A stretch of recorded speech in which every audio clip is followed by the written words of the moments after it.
Hi, hello to everyone. In this short video, I want to share with you my experience, what's Dysgerminoma, how can you approach this illness, and all the information that I'm coming across with from oncologists, gynecologists, and every professional that I encounter with. I want to share with you all this valuable information. Also, if you want to ask me questions, I can share with you their names, their contacts, and I have oncologists in Argentina, and I also have oncologists here in United States in New Jersey. Please come with any questions that you may have, and if I can help you. I also have resources. I made so many research about this cancer and how can you treat it in a non-aggressive way, depending on your stage. Obviously, if you have stage 2, 3, or 4, obviously you're gonna need surgery. You're probably gonna need radiation and chemotherapy. But if you're in stage 1, you have more options, and I want to share that with you, probably in a separate video. You can contact me through here. I also have a Facebook page with Dysgerminoma name, and you can follow me also in Instagram, and I'm gonna post all the information on the bottom of this video. Dysgerminoma is a malignant ovarian cancer. This type of cancer appears in little kids, children, and young teenagers, young adults. It can come at a very early age in little girls and little boys. In the girls, it usually appears in the ovarian, and in the boys in the testicles. Things that you might need, things that you must have present is your family history, your family health history. Always ask if there is anybody in the family. You probably don't know them because some of them are dead. So you gotta ask your parents or your grandparents or your uncles about if they know anybody in the family with a history of cancer, and have that present every time you go to your doctor. Follow their advice and mention this in your health history, so the professional in front of you will know, and it will suggest to do different tests.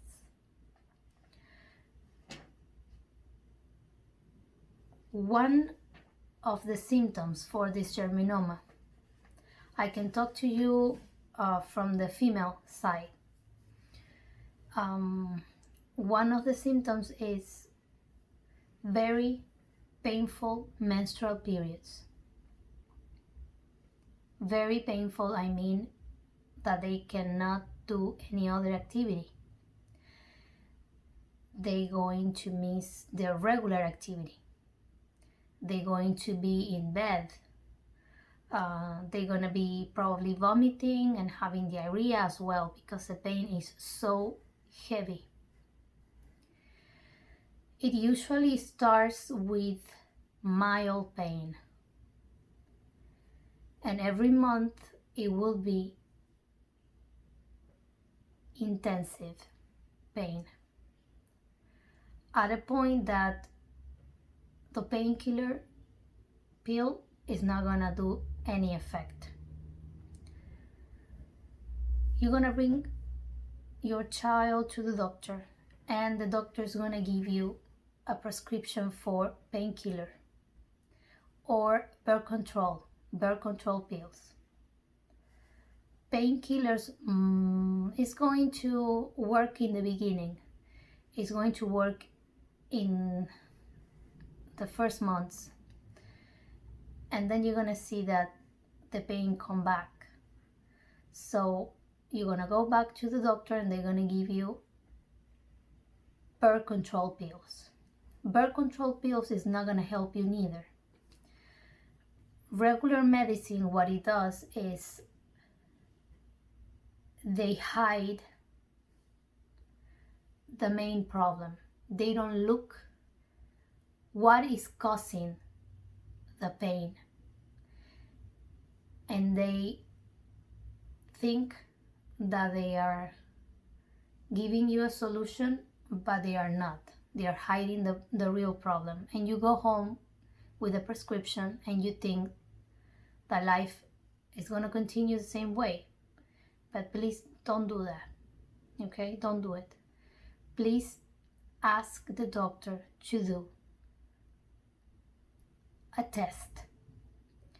You can find out if you have something in ultrasounds.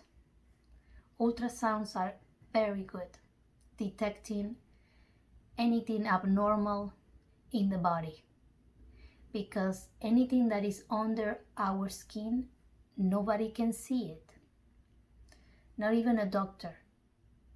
So please, you need to request this test, okay? You take the doctor's advice, but please ask them to do an ultrasound. Ask them to do a blood test with tumor markers. Those two things, okay?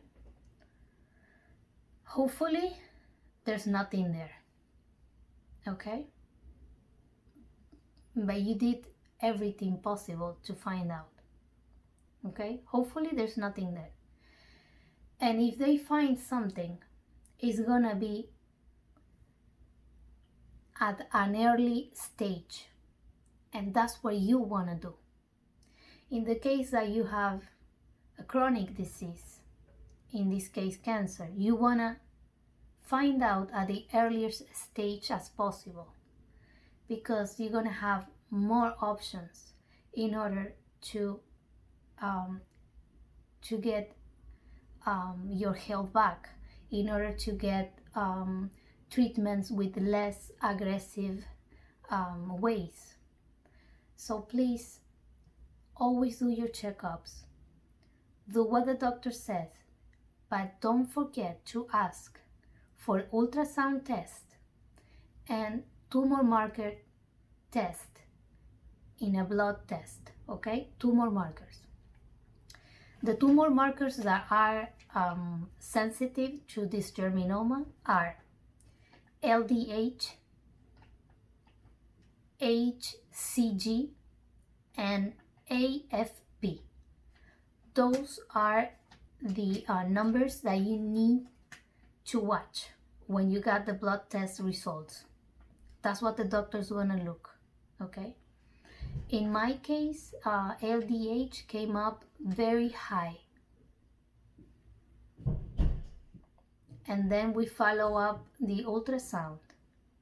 And the ultrasound came up with a mass. See how important it is to ask for these tests? And don't go home with a prescription, with an empty prescription, and you don't know what's causing that pain, please, okay? Once you find out that you have this Germinoma, they're gonna refer you to an oncologist right away, and they want to make sure that they start right away a treatment. Before you get in any treatment, you need to talk to the doctor about your fertility in the future. Even though you're now very young, you can take care of that now by freezing your eggs, okay? Because once you start your treatment, there's gonna be side effects in your body. In some cases, they're gonna remove organs through surgery. Sometimes there are women with one ovary left. They can conceive with one, even with one ovary, they can conceive, yes. But in the case that something wrong happened, you know that you have your eggs safe for whenever you feel like having a baby in the future, okay?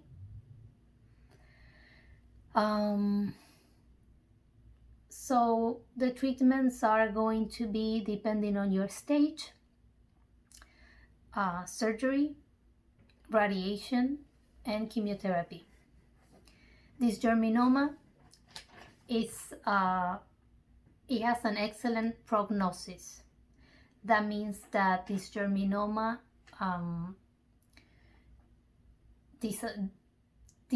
disappears with radiation. It's very good. And with chemotherapy, okay? If it comes back, it will be in the first or second year. After the third year that you are Dysgerminoma free, you're gonna have to take care of your body and your health for the rest of your life. That doesn't mean that it cannot come back, but you know that you have so many tools. There are so many treatments. Don't keep the very first one. My advice is to consult different opinions. In my case, we did like 5 opinions, okay? Some of the oncologists that I know, they do integrative health, and I'm gonna talk to you about this in a different video, okay? You have many treatments. We are so many. Please reach for help. Do your research. Don't do the first treatment, don't do the first thing right away. Take a moment to investigate yourself. Read. There are so many things to do. And like I said, you're not alone. You can reach, ask for help. I can share with you anything and everything I know, from food, exercises, therapies. There are so many things. There are so many different ways of treating this Dysgerminoma, okay? I hope you find this very interesting, and if you know anybody in your family or friends, relatives, that you think that they have these symptoms, please share this video, okay? Thank you. God bless you.